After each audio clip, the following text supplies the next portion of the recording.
Bismillahirrahmanirrahim. Assalamualaikum warahmatullahi wabarakatuh. Assalamualaikum warahmatullahi wabarakatuh. Bapak Imam dan Bapak Ruwandi yang saya hormati, saya menyampaikan paparan terkait dengan modul ajar. Di sini yang saya ambil adalah modul ajar fase B kelas 4. Mari mengaji dan mengkaji Quran Surat Al-Hujurat ayat 13 dan hadis tentang keragaman. Adapun tujuan pembelajaran pada paparan kali ini yang saya ambil dari modul ajar adalah peserta didik dapat membaca Quran Surat Al-Hujurat ayat 13 dengan tartil dan benar.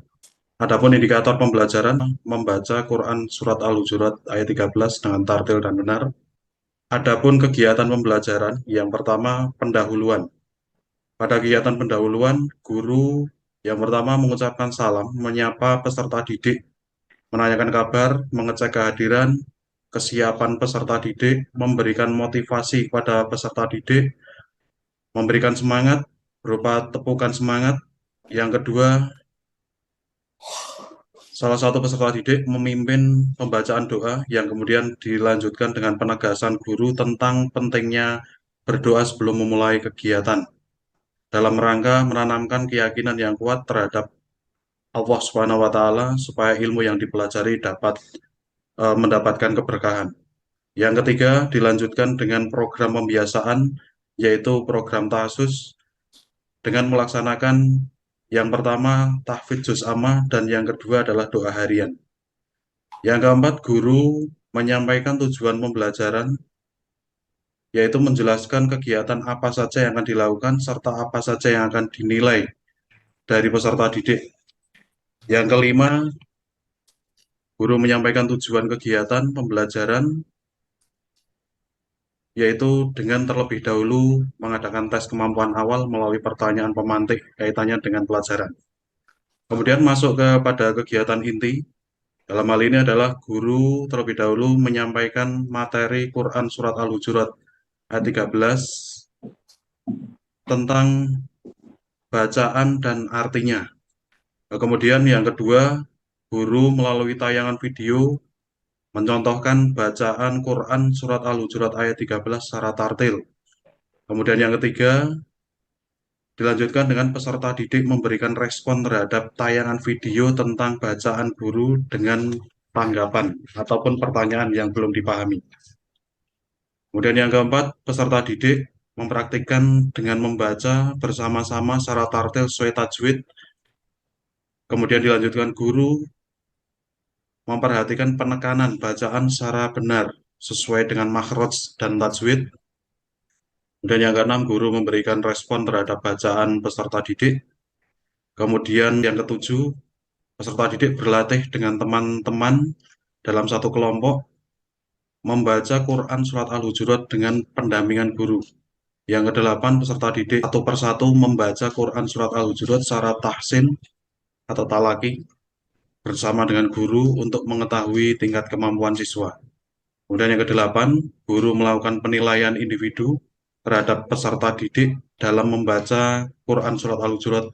Kemudian yang ke-10, peserta didik mengerjakan rubrik aktivitas kelompok pada buku siswa halaman 5 secara kelompok yang terdiri dari 5 peserta didik anggotanya berupa kegiatan yaitu menemukan bacaan mat, bacaan gunah, bacaan kolkolah di kolom yang telah tersedia secara tepat.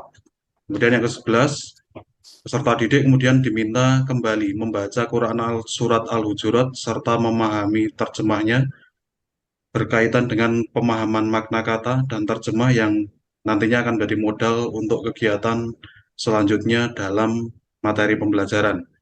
Yang terakhir dari kegiatan inti adalah penugasan individu mengerjakan lembar kerja peserta didik dalam LKPD yang telah disediakan dengan memasangkan potongan ayat dengan arti perkata. Kemudian untuk penutupnya, yang pertama siswa atau peserta didik bersama guru melakukan refleksi pembelajaran yang telah berlangsung dikaitkan dengan kegiatan dalam kehidupan sehari-hari, baik di rumah ataupun di masyarakat ataupun di sekolah. Kemudian yang kedua, guru memandu peserta didik menyimpulkan materi pembelajaran. Kemudian guru memberikan penguatan terhadap materi yang telah dipelajari, dilanjutkan dengan guru menyampaikan materi pengayaan sebagai tambahan pengetahuan tentang gambaran materi pada pertemuan berikutnya. Dan yang kelima, guru memberikan penugasan pekerjaan rumah berkaitan dengan materi. Yang keenam, kegiatan pembelajaran diakhiri dengan doa bersama dipimpin oleh salah satu peserta didik. Dan yang terakhir, guru menutup pertemuan dengan mengucapkan salam kepada peserta didik. Demikian paparan modul ajar pada kesempatan ini, dan saya akhiri. Assalamualaikum warahmatullahi wabarakatuh. Saya kembalikan kepada Pak Imam dan Pak Ruwandi. Baik, matur nuwun Pak Masdi. Baik Pak Masdi, setelah membacakan dan menyusun RPP atau modul ajar, itu tadi disebutkan bahwa jenengan juga membuat yang namanya pertanyaan pemantik. Pertanyaan pemantik itu untuk apa sebenarnya?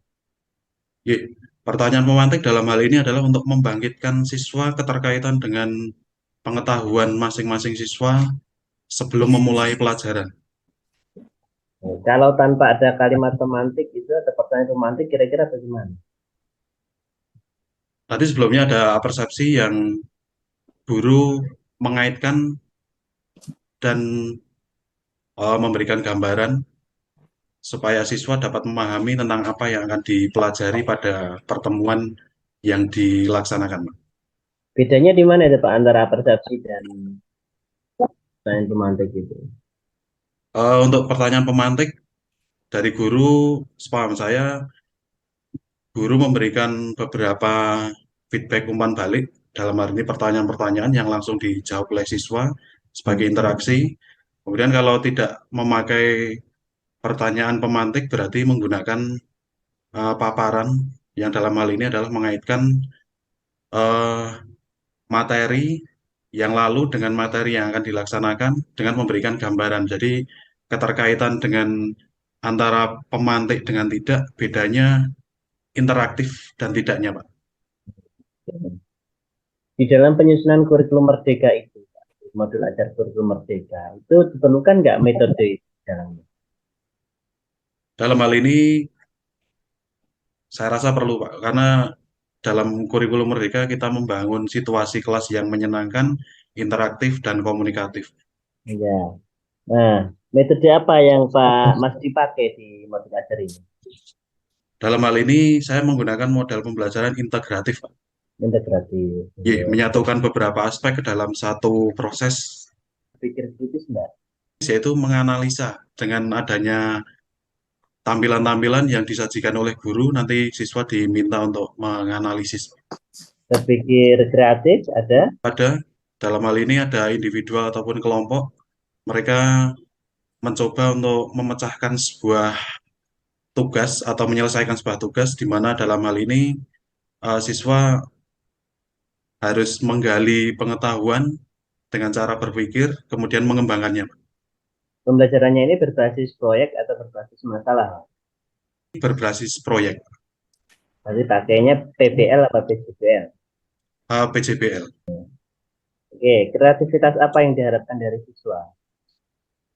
Dalam hal ini siswa dapat yang pertama membaca, kemudian yang kedua memahami, yang ketiga menjelaskan, yang keempatnya adalah dapat mengembangkan dan mempresentasikan apa yang telah dipelajari dalam materi pembelajaran. Inovasi apa yang Pak Masdi munculkan dalam modul ajar ini? Inovasi yang pertama terkaitan dengan metode pembelajaran, yaitu saya menggunakan model pembelajaran yang integratif, artinya menggabungkan beberapa aspek. Di sini saya mengaitkan ada beberapa sumber, kaitannya ada sumber buku, kemudian ada yang dari berbasis TIK, kemudian ada pengenalan-pengenalan yang basisnya juga diambil dari TIK. Semisal dalam hal ini saya menggunakan LKPD, saya integrasikan dengan platform Quizzes, Pak. Ya. Dalam pembelajaran itu biasanya Pak Masdi pakai laptop dan proyektor atau kadang-kadang? Saya seringkali menggunakan laptop proyektor, kalau tidak Itu kan saya menggunakan Chromebook yang ada di sekolahan, Pak. Nanti siswa Oh, juga saya akseskan melalui Chromebook satu persatu. oh iya, iya. Betul, betul. Baik, terus materi-materi ajar yang Pak mesti pakai biasanya disimpan di file khusus di Google Drive atau dibuat dalam bentuk tampilan video di YouTube. Dalam hal ini saya karena termasuk penganut praktis, Pak. Jadi Ya, tidak ke sana kemari menggunakan flash disk. Dalam hal ini saya sudah menggunakan Google Drive yang bisa dimanapun saya bisa mengakses tanpa membawa perangkat yang ada, menyimpan yang ada. Jadi ketika saya bawa HP bisa diproyeksikan menggunakan LC proyektor atau mungkin saya ketika membawa Chromebook atau laptop langsung saya nyalakan, langsung saya akseskan ke Google Drive, Pak. Jadi tidak menggunakan perangkat tambahan berupa CD eksternal atau flash disk, Pak. baik, terakhir Pak. Dalam penyusunan modul ajar Pak Masdi ini, masuk yang pada level keberapa pembelajaran yang Pak Masdi tampilkan ini? Dalam hal ini hostnya masuk dalam level menganalisis, Pak. C4. Mengenai C4, Iya. belum sampai mengevaluasi dan mencipta ya. Belum karena ini baru awalan, Pak. Oh, Awalan di modul pertama, kemudian pertemuan pertama juga, sehingga untuk anak evaluasi kemungkinan nanti di pertemuan yang keempat. iya, baik. Oh, cukup. Terus ini ada beberapa ayat yang perlu dibaca nih Pak Masdi. Yang Iya. ini dulu, yang 101. Iya. A'udzubillahiminasyaitonirrajim. Bismillahirrahmanirrahim. Wa qala irkabu fiha bismillahi majreha wa mursaha inna rabbi laghafurur rahim. Terakhir, yang Al-Hujurat 11. A'udzubillahiminasyaitonirrajim. Bismillahirrahmanirrahim.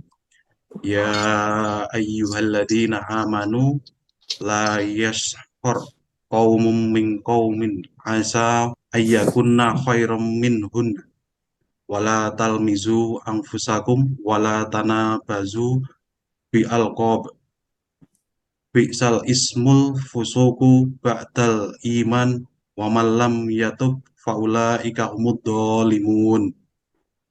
Oke, baik. Berikutnya Pak Masdi saya dituliskan surat Al-Ikhlas di selebar Ya, kertas. Nanti kalau sudah selesai difoto bisa berikan ke saya.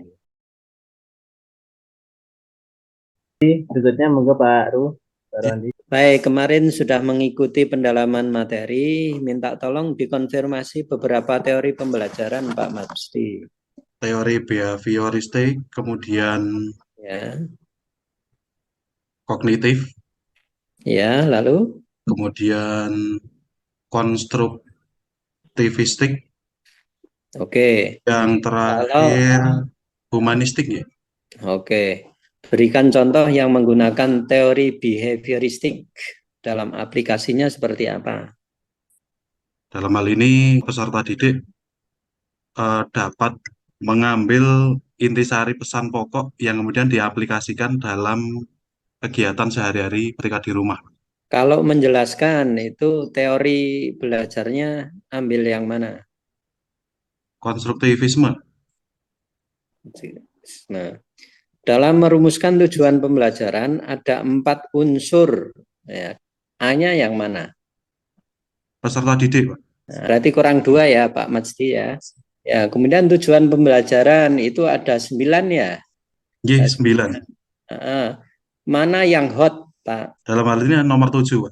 Menghafal hadis. Y, Kalau mempresentasikan itu taksonomi yang mana? psikomotor Y. Level 4 Y. Oke, sampun Pak Imam. Pak Randi. Pak Y, Masdi monggo silakan penutup. Pak Imam dan Pak Ruandi, terima kasih atas ilmu pengetahuan pada uji komprehensif kesempatan kali ini. Hal yang sangat banyak bermanfaat, catatan bagi saya, dan insya Allah nanti saya lengkapi sebagai tambahan pengetahuan dan pembelajaran bagi saya. Dan matur nuwun sangat, saya akhiri. Assalamualaikum warahmatullahi wabarakatuh. Waalaikumsalam warahmatullahi wabarakatuh. Baik, matur nuwun Pak Masdi.